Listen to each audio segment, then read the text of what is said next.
Bonjour les chefs et bienvenue dans cette nouvelle vidéo. Alors aujourd'hui c'est dimanche, je vais te proposer un bon repas du dimanche qui va cuire très longtemps. Alors c'est pas aujourd'hui mais ça va bientôt être Pâques. Si tu fêtes cette fête religieuse ou d'ailleurs même si tu la fêtes pas, tu peux toujours faire une excellente recette avec un gigot. Alors là ok, on va un peu exploser le budget, le gigot c'est cher, mais quitte à faire une recette un peu chère, autant faire quelque chose d'excellent. Donc je vais te proposer justement la recette du gigot des 7 heures. T'imagines 7 heures de cuisson. Alors je te promets que ça ne sera pas sec du tout, tu verras, je t'explique tout. C'est vraiment super bonne recette.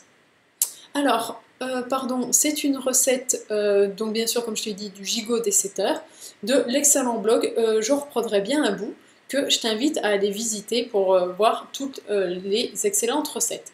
Alors, comme tu l'as deviné dans le titre, le gigot cuit 7 heures. Ici, tu as toute une explication à faire la veille. Enfin bon, je passe un peu dessus, mais tu verras. Ok, les explications sont super longues, mais la cuisson est super longue. Mais pour les étapes pour préparer la recette, vraiment le temps que toi tu mets à préparer la recette, c'est pas si long que ça.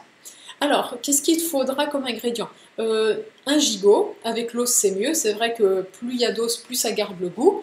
Il te faudra aussi des oignons, de l'ail, du thym, du laurier, du romarin, sel, poivre, du confit d'oignon et d'échalote, du jus d'agneau et du vin blanc. Alors, je te laisserai lire la recette, mais il faut bien comprendre le principe en fait de cette recette, qui va être de faire cuire une pièce de viande dans un liquide qui a du goût, avec aussi des choses qui ont du goût, comme justement le thym, le laurier, le romarin, l'ail et même les oignons. C'est-à-dire qu'en fait, le goût de tes légumes va aller dans le jus, le goût de ta viande va aller aussi dans ton jus, le jus va donner son goût à aussi la viande et les oignons. Enfin voilà, il va se produire une osmose pendant 7 heures de cuisson. Et pendant 7 heures de cuisson, elle va être à 140 degrés cette cuisson. C'est-à-dire qu'en fait, tu n'as aucun problème, ta viande ne va jamais être sèche, ta viande ne va jamais être vraiment surcuite.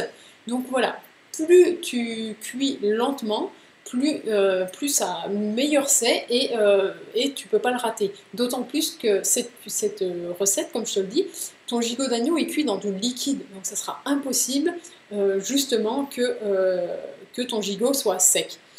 Alors, bien sûr, ici, on cuit le gigot pendant 6 heures et à la dernière heure, on ajoute les pommes de terre. Parce que tu imagines bien que si tu mets les pommes de terre dès le début, eh bien, ça va faire vraiment une purée et ça va être pas bon.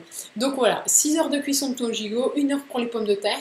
Tu fais ça la veille, comme ça, le dimanche, le jour de Pâques, ou même un dimanche où tu as envie de faire cette recette, eh bien, il y a juste à la réchauffer parce que sinon, pour le repas de midi, ça te fait lever très tôt.